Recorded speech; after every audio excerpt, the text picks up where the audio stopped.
യെശയ്യാ പ്രവാചകൻ്റെ പുസ്തകം 36 അധ്യായം അതിൻ്റെ 1 മുതൽ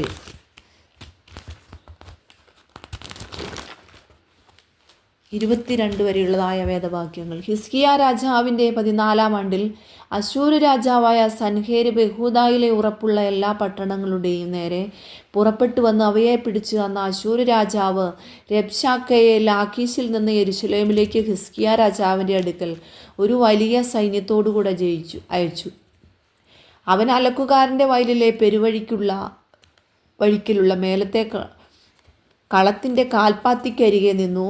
അപ്പോൾ ഹിൽക്കിയാവിൻ്റെ മകൻ എലിയാക്കീം എന്ന രാജധാനി വിചാരകനും രായസക്കാരൻ ശെബ്നയും അസാബിൻ്റെ മകൻ യോവാഹ് എന്ന മന്ത്രിയും അവൻ്റെ അടുക്കൽ പുറത്തു ചെന്നു. രബ്ശാക്കെ അവരോട് പറഞ്ഞതെന്തെന്നാൽ, നിങ്ങൾ ഹിസ്കിയാവോട് പറയേണ്ടത്, അശ്ശൂര് രാജാവായ മഹാരാജാവ് ഇപ്രകാരം കൽപ്പിക്കുന്നു: നീ ആശ്രയിച്ചിരിക്കുന്ന ഈ ആശ്രയം എന്ത്? യുദ്ധത്തിനു വേണ്ടുന്ന ആലോചനയും ബലവുമുണ്ട് എന്നുള്ള വെറും വാക്കത്രേ എന്ന് ഞാൻ പറയുന്നു. ആരെ ആശ്രയിച്ചിട്ടാകുന്നു നീ എന്നോട് മത്സരിച്ചിരിക്കുന്നത്? ചതഞ്ഞ ഓടക്കോലായ മിസ്രൈമിലല്ലോ നീ ആശ്രയിച്ചിരിക്കുന്നത്. അത് ഒരുത്തൻ ഊന്നിയാൽ അവൻ്റെ ഉള്ളം കയ്യിൽ തറച്ചുകൊള്ളും.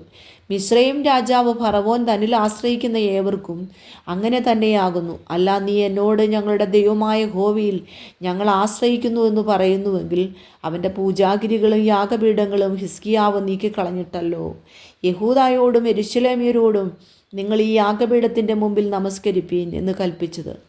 ആകട്ടെ, എൻ്റെ യജമാനനായ അശ്ശൂര് രാജാവുമായി വാതുകെട്ടുകത്തക്ക കുതിരച്ചേവകരെ കയറ്റുവാൻ നിനക്ക് കഴിയുമെങ്കിൽ ഞാൻ 2000 കുതിരയെ നിനക്ക് തരാം. നീ പിന്നെ എങ്ങനെ എൻ്റെ യജമാനൻ്റെ എളിയ ദാസന്മാരിൽ ഒരു പടനായകനെയെങ്കിലും മടക്കും? രഥങ്ങൾക്കായിട്ടും കുതിരച്ചേവകർക്കായിട്ടും നീ മിസ്രൈമിൽ ആശ്രയിക്കുന്നുവല്ലോ. ഞാനിപ്പോൾ ഈ ദേശം നശിപ്പിപ്പാൻ യഹോവയെ കൂടാതെയോ അതിൻ്റെ നേരെ പുറപ്പെട്ടു വന്നിരിക്കുന്നത്? യഹോവ എന്നോട് ഈ ദേശത്തിൻ്റെ നേരെ പുറപ്പെട്ടു ചെന്ന് അതിനെ നശിപ്പിക്ക എന്ന് കൽപ്പിച്ചിരിക്കുന്നു. അപ്പോൾ എലിയാക്കീമും ശബ്നയും യോവാഹും രബ്ശാക്കയോട്, അടിയങ്ങളോട് അരാം ഭാഷയിൽ സംസാരിക്കണമേ, അത് ഞങ്ങൾക്കറിയാം, അതിന്മേലുള്ള ജനം കേൾക്കെ. ഞങ്ങളോട് യഹൂദാ ഭാഷയിൽ സംസാരിക്കരുതേ എന്ന് പറഞ്ഞു.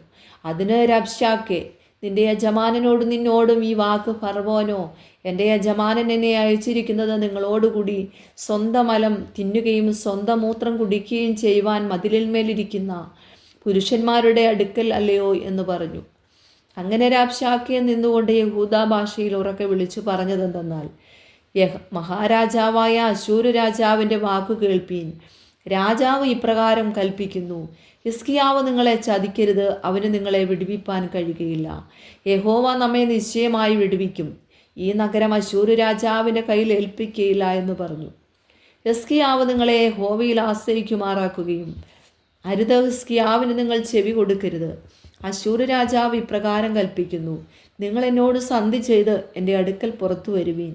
നിങ്ങൾ ഓരോരുത്തൻ താന്താൻ്റെ മുന്തിരിവള്ളിയുടെയും അത്തിവൃക്ഷത്തിൻ്റെയും ഫലം തിന്നുകയും താന്താൻ്റെ കിണറ്റിലെ വെള്ളം കുടിക്കുകയും ചെയ്തു കൊള്ളുവീൻ.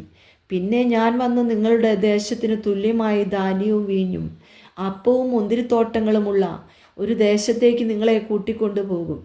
യഹോവ നമ്മെ വിടുവിക്കുമെന്ന് പറഞ്ഞു. ഹിസ്കിയാവ് നിങ്ങളെ ചതിക്കരുത്. ജാതികളുടെ ദേവന്മാരിൽ ആരെങ്കിലും തൻ്റെ ദേശത്തെ അശ്ശൂര് രാജാവിൻ്റെ കയ്യിൽ നിന്ന് വിടുവിച്ചിട്ടുണ്ടോ? ഹമാത്തിലെയും അർപ്പാദിലെയും ദേവന്മാർ എവിടെ?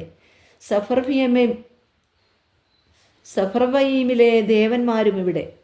അവർ ശമരിയെ എൻ്റെ കയ്യിൽ നിന്ന് വിടുവിച്ചിട്ടുണ്ടോ? യഹോവ യെരൂശലേമിനെ എൻ്റെ കയ്യിൽ നിന്ന് വിടുവിപ്പാൻ ആ ദേശങ്ങളിലെ സകല ദേവന്മാരിലും വെച്ച് ഒരുത്തൻ തൻ്റെ ദേശത്തെ എൻ്റെ കയ്യിൽ നിന്ന് വിടുവിച്ചുവോ? എന്നാൽ ജനം മിണ്ടാതിരുന്ന് അവനോട് ഒന്നും ഉത്തരം പറഞ്ഞില്ല. അവനോട് ഉത്തരം പറയരുതെന്ന് രാജകൽപ്പന ഉണ്ടായിരുന്നു. ഹിൽക്കിയാവിൻ്റെ മകൻ എലിയാക്കീം എന്ന രാജധാനി വിചാരകനും രായസക്കാരൻ ശെബ്നയും ആസാഫിൻ്റെ മകൻ യോവാഹ് എന്ന മന്ത്രിയും വസ്ത്രം കീറി ഹിസ്കിയാവിൻ്റെ അടുക്കൽ വന്നു. രബ്ശാക്കയുടെ വാക്ക് അവനോട് അറിയിച്ചു.